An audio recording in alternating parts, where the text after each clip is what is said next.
sun was melting like a golden peach behind the rounded hills of the South Dakota Badlands. The grassy ridges glowed amber and rose, and the wide, lazy river below caught every last shimmer of light and tossed it gently onto the shore. Lucas kicked off his sneakers at the edge of camp and wiggled his toes in the cool grass.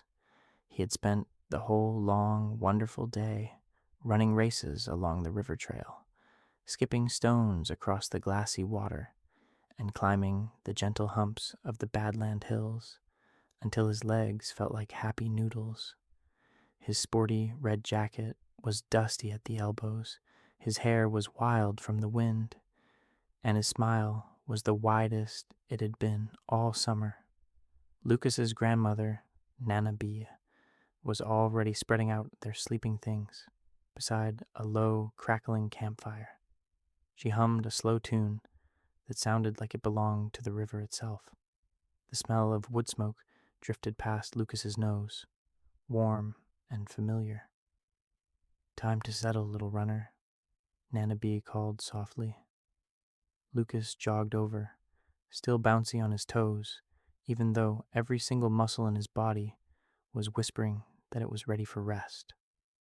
He flopped down on his sleeping mat and looked up at the enormous South Dakota sky, which was just beginning to swap its orange for a deep, velvety purple. As the first stars blinked on, one by one, like tiny lanterns being lit by invisible hands, Nana Bee reached into her big canvas bag and pulled out something old and wonderfully soft. It was a patchwork blanket stitched from dozens of colors, river blue and meadow green and sunset gold. Lucas's eyes went wide. "The blanket," he breathed. He had heard about it, but never seen it up close. Nana Bee smiled and shook it open with a gentle whoosh.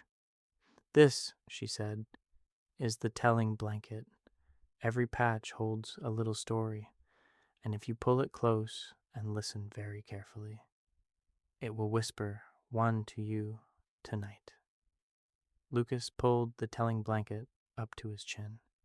It was softer than anything he had ever touched, like a cloud that had decided to become fabric.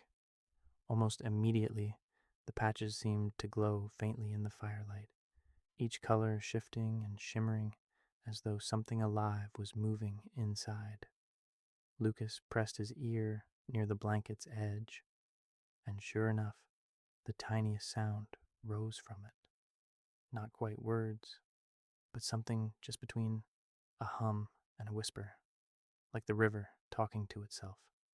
His heart felt full and cozy, and his bouncy legs finally began to still. But just as Lucas was settling deeper into that warm, cozy feeling, he remembered something that had been nudging at the back of his mind. His campmate and best friend, Diego, was sleeping just a few feet away in his own sleeping bag, and Diego had forgotten to pack his blanket. Lucas could see Diego curled up small, arms wrapped around himself, a little wrinkle of worry on his sleeping brow. Lucas looked down at the telling blanket, then over at Diego, then back at the blanket again. It was the softest, most magical thing he had ever held. Could he really share it? Lucas thought for a moment. He thought about the long races they had run that day, and how Diego had cheered the loudest when Lucas reached the finish line.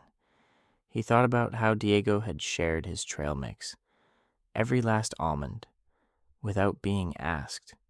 He thought about how good it felt to have a friend who always showed up. Slowly, carefully, so as not to wake him, Lucas scooted the telling blanket across the grass until half of it lay draped over Diego's shoulders. Right away, the little worry wrinkle smoothed away from Diego's face, and a small smile curved at the corners of his mouth. And something magical happened then. The telling blanket began to glow a little brighter, Its patches shimmered with richer colors. The blues became deeper, like the river at twilight. The golds burned warm as honey. The whisper rising from it grew fuller and sweeter, like a lullaby played by the whole wide world at once. Lucas blinked in wonder. Nana B, watching quietly from beside the fire, nodded as though she had known this would happen. "Sharing," she murmured, "makes everything taste sweeter, my love." Just then, from somewhere high up in a gnarled old cottonwood tree at the river's edge, there came a soft, round sound. Hoo, hoo, hoo. Lucas turned his head slowly, and there, perched on a thick branch, silver gray in the moonlight, sat the most beautiful owl he had ever seen. Its feathers were the color of cream and warm toffee, its eyes two perfect golden moons. It blinked at Lucas slowly, the way only owls can, steady and ancient and kind. "That," Nana B whispered, "is the river owl. She comes every night to sit guard over sleeping children. Bad dreams try to creep in on little wings sometimes, but she keeps them far, far away." The river owl spread her great soft wings once, slowly, like she was saying hello, then tucked them back and settled onto her branch. She swiveled her round head toward Lucas and fixed him with those golden eyes. Lucas did not feel one bit scared. He felt, instead, as though someone very wise and very gentle was keeping a lookout just for him. "Thank you," he whispered to the owl. The owl blinked again, long and slow, and hooted one soft, rolling note that floated out across the dark river and melted into the reeds on the other side. With the river owl watching from above and the telling blanket glowing softly below, Lucas lay back and let himself sink into the grass. The telling blanket's whisper grew clearer now, and Lucas could almost make out a story inside it. Something about a boy who ran so fast he made friends with the wind, and the wind carried him to a meadow full of stars where the grass was as soft as blankets and the air smelled of river water and warm bread. It was the loveliest story, and it seemed to have been made exactly for him. Diego stirred just slightly under his half of the blanket and murmured, "Lucas, is that a story?" His voice was dreamy and slow. "Yeah," Lucas whispered back, grinning in the dark. "It's our story, half for me, half for you." Diego made a happy little sound and was still again. And something wonderful settled in Lucas's chest then. Something even warmer than the blanket, even softer than the owl's feathers. It was the sweet, full feeling of having done exactly the right thing, and sharing it with someone he cared about made it taste twice as good.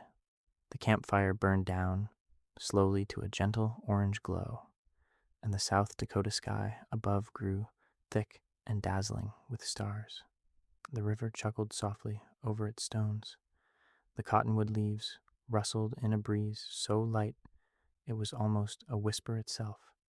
Nana B tucked her own blanket around her shoulders and closed her eyes. The river owl hooted once more, quiet and round, and Lucas felt his eyelids grow heavy, heavy, heavy, like they were made of the softest feathers in the world. The telling blanket hummed its story on and on, weaving words of rivers and meadows and fast-running boys into the warm night air. Lucas yawned, a long, deep, wonderful yawn that started in his toes and rolled all the way up through his happy, tired body. He blinked up at the stars, once, twice, and they seemed to shimmer and blur together into one big, soft, golden light. The river owl spread her wings in the cottonwood, wrapping the whole campsite in a gentle, invisible hush.